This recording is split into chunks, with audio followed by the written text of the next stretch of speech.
Assalamualaikum warahmatullahi wabarakatuh. Auzubillahi minasyaitonirrajim. Bismillahirrahmanirrahim. Jul arsyil mazid, yang memiliki arsy lagi maha mulia. Seorang raja akan selalu memiliki singgasana. Seorang pejabat pasti memiliki kursi kekuasaan di dewan kehormatannya. Setiap direktur pasti mempunyai kursi direktur di ruang kerjanya. Ini hal yang mudah dipahami untuk menguraikan bagaimana Tuhannya Muhammad juga memiliki kursi yang sering kita kenal dengan arsinya Allah, kursinya Allah. Di mana kursinya itu adalah kursi yang berhak ada di situ adalah yang paling mulia. Raja di raja manusia, raja di rajanya raja, rajanya para raja. Ketika pembesar-pembesar kaum Najran duduk di kursi kehormatannya menyaksikan kaum mukmin terbakar hidup-hidup dengan sebuah parit yang mereka buat di dalamnya kayu bakar yang membara, Allah menjelaskan kepada Muhammad, aku pun memilih kursi. Muhammad bilang kepada pembesar itu, hati-hati. Kursi mereka itu tidak ada apa-apanya. Manusia yang hanya kuman itu bagi alam semesta, bagi matahari itu, aduh. Kursiku adalah kursi yang paling mulia. Karena kemuliaannya itulah aku berhak duduk di sana. Aku berhak untuk mendogma diriku adalah yang paling besar, paling suci, paling mulia, maha pengasih, dan juga aku maha pengampun.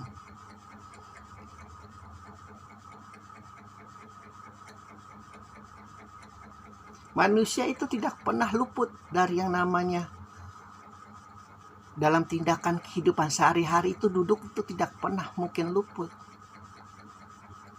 Dengan segala ambisinya, imajinasinya, cita-citanya, egonya pasti inginkan sebuah tempat yang mulia dalam dirinya. Namun ketika engkau manusia yang dalam kondisi terbatas itu, pengetahuan yang terbatas, ilmu yang terbatas, umur yang terbatas, aku terangkan di sini di dalam surat Al-Buruz, jangan kau mengikuti itu kelakuan-kelakuan pembesar kaum Najran.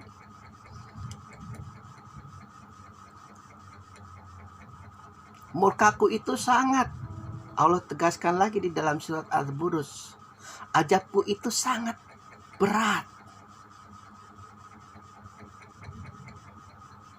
Maka engkau bertobatlah dan mohon ampun. Bagaimana caranya itu agar hatimu tunduk kembali kepada kemanusiaan, akalmu itu tunduk lagi kepada jalur kebenaran dan jalan yang lurus. Jangan terlena dengan hawa nafsumu yang membara. Semakin engkau menyakiti umat Muhammad pada saat itu, musuh-musuhnya Rasulullah, itu luar biasa bergembiranya mereka. Menari-nari, jingkrak-jingkrak. Apakah Muhammad membalas dengan seperti itu? Ya tidak. Terserah kalau kalian percaya dengan tulisan-tulisan kaum orientalis, di mana tawanan-tawanan Rasulullah itu disejajarkan, lalu yang tidak mengakui Muhammad dipenggal kepala di tempat. Namun itu hal yang tidak mungkin dilakukan oleh para nabi, para rasul, apalagi rasul yang memiliki akhlak yang paling tinggi, keluhuran yang paling tinggi, tidak akan mungkin. Tawanan-tawanan mereka itu dibebaskan. Jika kau memeluk Islam, maka kau menjadi saudara kami, menjadi bagian tentara kami. Namun jika tidak, maka kau jadi budak kami. Kami akan perjualbelikan engkau. Akan kami paksa engkau untuk bekerja untuk kami. Namun tidak penuh dengan siksaan seperti musuh-musuhnya Islam, musuh-musuhnya Rasulullah ketika tawanan tertangkap itu luar biasa. Meskipun Allah menjanjikan mereka termasuk dalam golongan mukmin, naik langsung pangkatnya ke mukmin. Mungkin di zaman Rasulullah ketika dibuka pendaftaran untuk perang, mungkin ada seorang pezina, ada seorang pemabuk, ada seorang perampok. Tahu sendiri itu bagaimana luar biasa biadabnya umat Baduy pada saat itu. Tingkatannya baru sebatas la ilaha illallah Muhammad Rasulullah.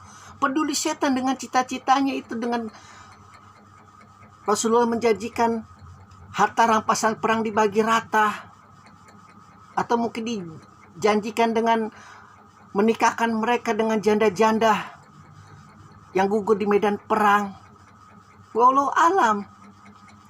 Karena tidak mungkin yang nama manusia pasti punya hawa nafsu untuk dunia.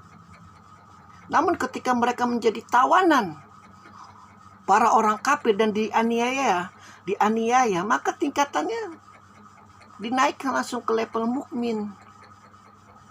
Di mana Al-Quran mengatakan level mukmin itu levelnya ibunya Yesus. Level mukmin itu levelnya Fatimah, Aisyah.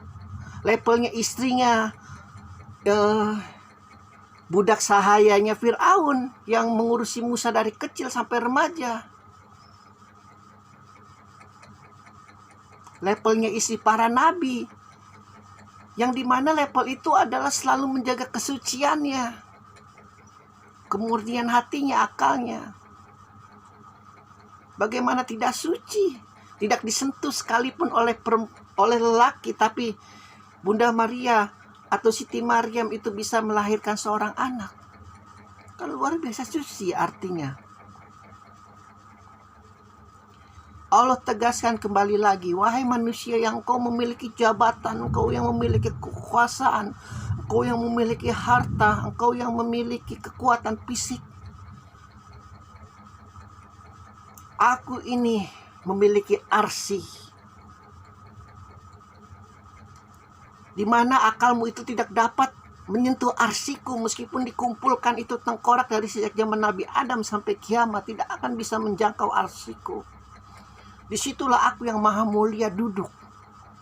Disitulah aku yang maha mulia bersinggah sana, melihat kelakuan-kelakuan kalian, baik yang berusaha berjuang untuk menuju kepada jalan kebenaran, jalan yang lurus, jalan yang baik, atau mereka yang senantiasa umurnya dihabiskan untuk kepada kejahatan, kejaliman, membuat orang lain sengsara, membuat orang lain menderita.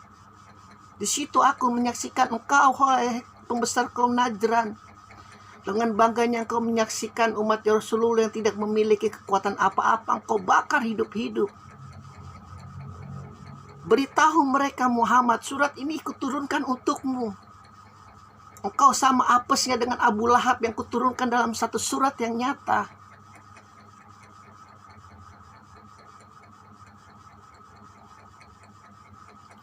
Al-Quran adalah kesempurnaan. Saya pernah mengatakan tidak ada debu satu atom pun di alam semesta yang tidak dibahas oleh Al-Quran. Ini satu contoh saja bagaimana jalimnya itu penguasa yang menyakiti tawanannya, menyakiti umatnya yang tidak mendapat, umat musuhnya yang tidak mendapat pertolongan. Dan hal itu berarti artinya untuk seluruh manusia, bukan hanya kaum Najran saja yang berlaku. Jika engkau tingkah lakunya seperti kaum Najran, walaupun engkau sholat 5 waktu sehari, engkau puasa, zakat, zikir, segala tetek bengek macam-macam, kelakuanmu seperti pembesar kaum Najran, kuhabiskan engkau di jahanam. Ya ISIS ya, jangan sombong engkau. Kalau berani lawan tuh Israel tuh, jangan lawan Bashar al-Assad, hai Houthi. Ekstremis Sunni dan Syiah yang luar biasa itu bodohnya saling menjalimi. Padahal paham di dalam hati, di dalam akal, di dalam hawa nafsunya, berusaha untuk berlomba-lomba dalam kebaikan. La ilaha illallah Muhammad Rasulullah. Akulah yang memiliki arsy, akulah yang maha mulia. Allah tegaskan, alhamdulillahirabbil alamin.